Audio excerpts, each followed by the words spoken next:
एक समय की बात है। एक राज में एक प्रतापी राजा राज करता था।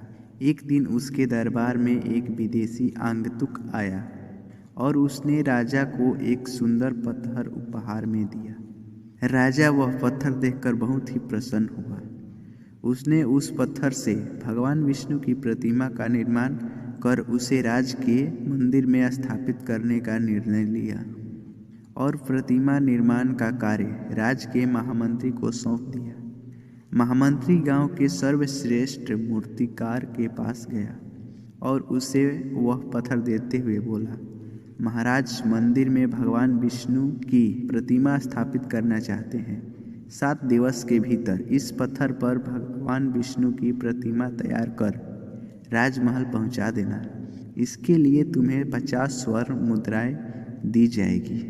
50 स्वर्ण मुद्राओं की बात सुनकर मूर्तिकार खुश हो गया और महामंत्री के जाने के उपरांत प्रतिमा का निर्माण कार्य प्रारंभ करने के उद्देश्य से अपने औजार निकाल लिए। अपने औजारों में से एक हथौड़ा लिया और पत्थर तोड़ने के लिए उस पर हथौड़े से वार करने लगा, किंतु पत्थर जस का तस रहा। मूर्तिकार ने हथौड़े के कई वार किए, परंतु वह पत्थर नहीं टूटा।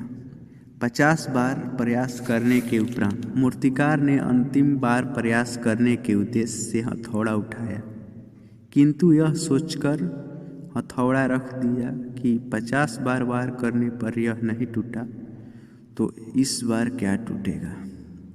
वह पत्थर लेकर वापस महामंत्री के पास गया और उससे यह कहकर वापस कर आया कि इस पत्थर को तोड़ना नामुमकिन है, इसीलिए इससे भगवान विष्णु की प्रतिमा नहीं बन सकती।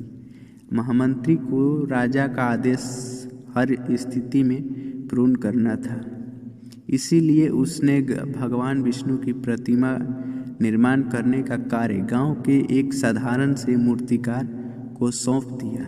पत्थर लेकर मूर्तिकार ने महामंत्री के सामने ही उस पर हथौड़े से प्रहार किया और वह पत्थर एक बार में ही टूट गया। पत्थर टूटने के बाद मूर्तिकार प्रतिमा बनाने में जुट गया।